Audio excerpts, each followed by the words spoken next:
Good morning and welcome to the Return Homestead. My name is Mike and my wife Marty and I homestead 50 acres in southeastern Kentucky. Today we're going to spend most of the day here in the remodel. We've got a 2001 Fleetwood we're doing a complete remodel on so that we can get moved down into this home. We're working on the kitchen and today we need to get the shelves set up in the pantry before we paint.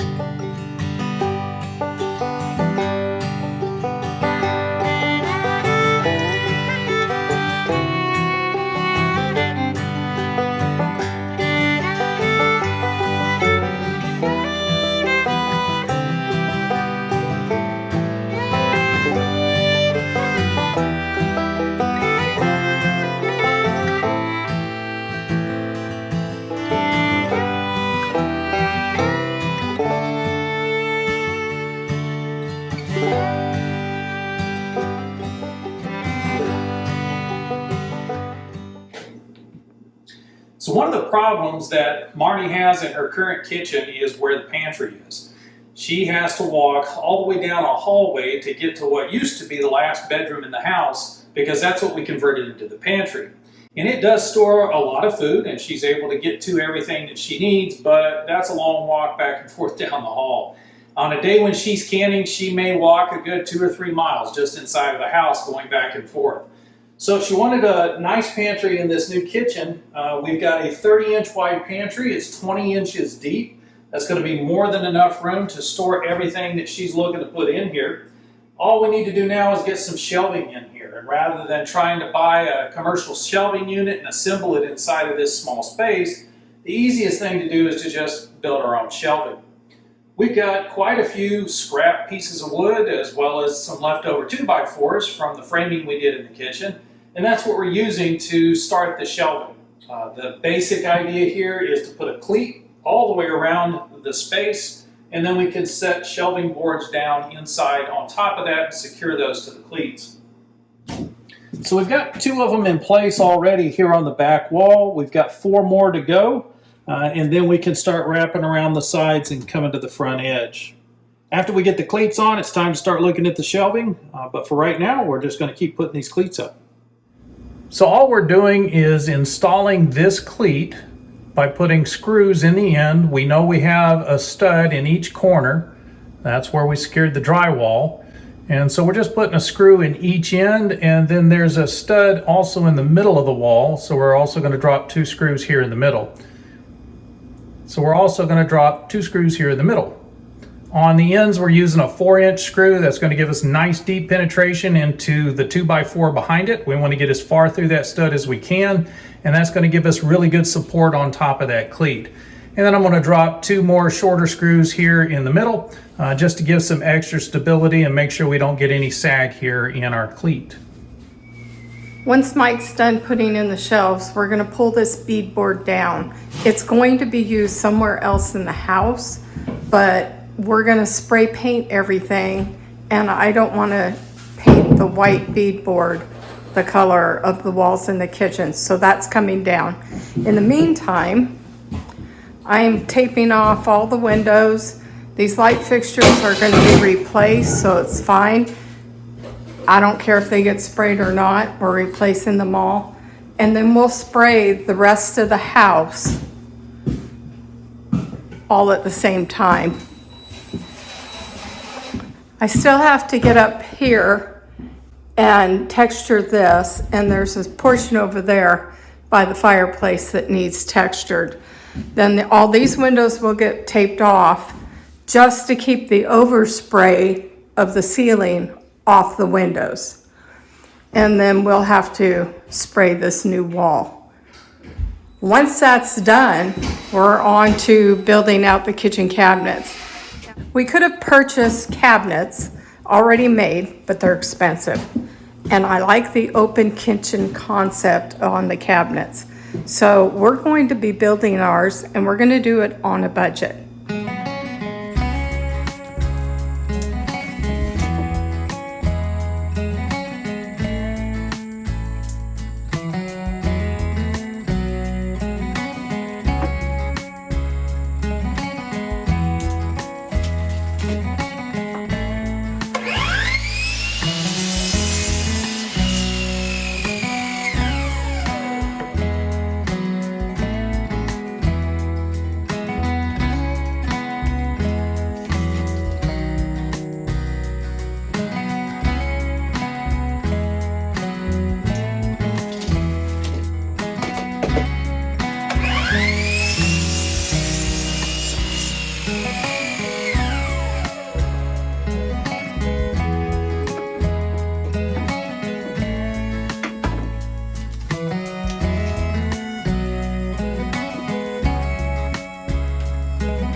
And the rest of installing those cleats is really just rinse and repeat. You just keep putting the same little piece up on the wall over and over again until you've completely surrounded it.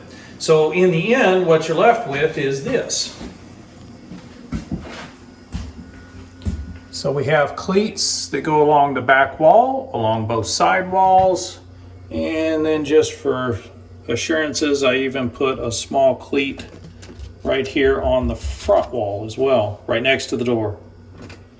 This is a piece of the shelving material that we're going to be using.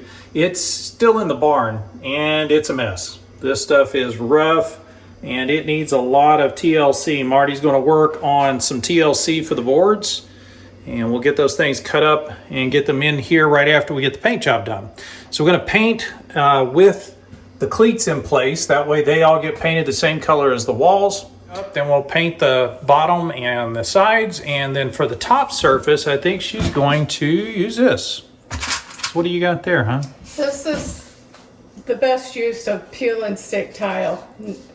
We haven't had much luck. Both houses had peel and stick tile. They were coming up. But as a shelf liner, it's awesome. Makes it easy for you to wipe them down.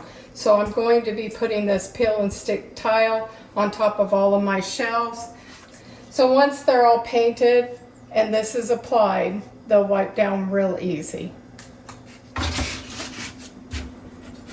So that's essentially what we'll end up with, is a shelf covered with peel and stick, nice cleanable surface, and we'll have a pantry that has 6 layers of shelving in it.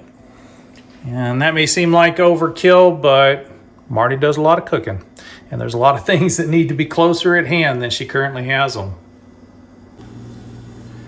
Well, that's it for the pantry, at least for getting the cleats up, and that gets us one step closer to painting.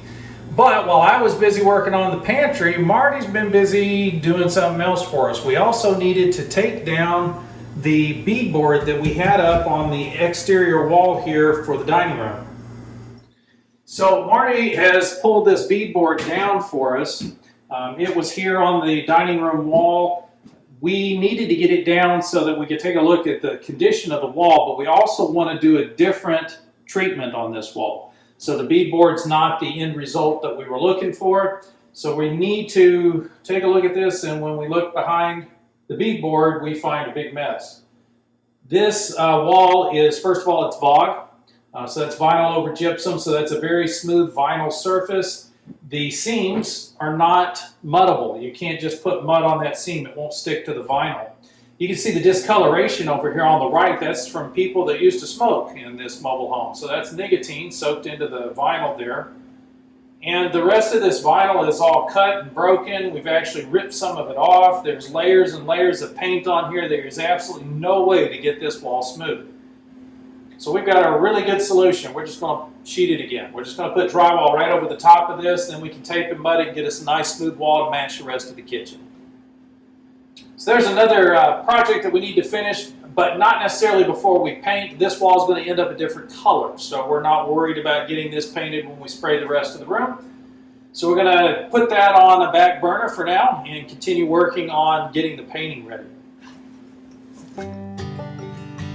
We appreciate you joining us on the Return Homestead today. If you haven't subscribed to the channel yet, please take a moment to go ahead and do so. While you've got that window open, if you could hit that thumbs up button, that'll let the algorithm know you enjoyed the video. They'll share it out with more people. We'll see you next time.